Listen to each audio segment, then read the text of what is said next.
வந்து மாறும். யாராவது ஒருவர் வந்து மாற்றும் போது அல்ல, நாட்டை மாற்றுவது நான் தான் என்று ஒவ்வொரு இளைஞரும் உறுதியெடுக்கும் போதுதான் அந்த நம்பிக்கையுடன் நாட்டை மாற்றும் தலைமுறை என்ற தலைப்பில் பேச வந்துள்ளேன்.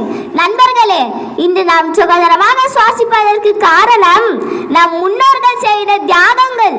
காந்தியடிகள், பகத்சிங், வ.உ.சி., திருப்புட்குமரன், பாரதியார் என எண்ணற்ற தியாகிகள் என் நாடு சுதந்திரம் பெற வேண்டும் என்ற ஒரே ஒரு கனவிற்காக தங்கள் வாழ்க்கையை அர்ப்பணித்தார்கள். அவர்கள் நமக்கு சுதந்திரத்தை மட்டும் கொடுக்கவில்லை, ஒரு பொறுப்பையும் கொடுத்துவிட்டு சென்றார்கள். அந்த பொறுப்பை ஏற்க வேண்டிய தலைமுறை நாம் தான். கல்வியால் நாட்டை மாற்றவும்.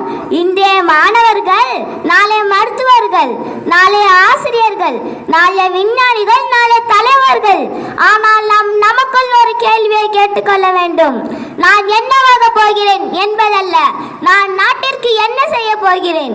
கல்வி என்பது மதிப்பெண் பெறுவதற்கு மட்டுமல்ல, அறிவை பெறுவதற்கும், நல்ல மனிதனாக வாழ்வதற்கும், நாட்டை முன்னேற்றுவதற்கும். இயற்கையை பாதுகாப்போம், தண்ணீரை வீணடிக்காமல் பாதுகாப்போம், பிளாஸ்டிக்கை தவிர்ப்போம், நம் சுற்றுப்புறத்தை தூய்மையாக வைத்திருப்போம்.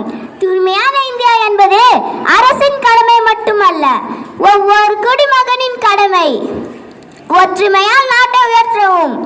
நமது இந்தியா பல மொழிகள், பல மதங்கள், பல கலாச்சாரங்கள் கொண்ட நாடு. ஆனால் நம் அடையாளம் ஒன்றுதான், நாம் இந்தியர்கள்.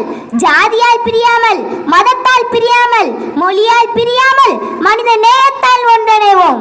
நண்பர்களே, நம் முன்னோர்கள் நாட்டின் சுதந்திரத்திற்காக போராடினார்கள், நாம் நாட்டின் முன்னேற்றத்திற்காக போராடுவோம்.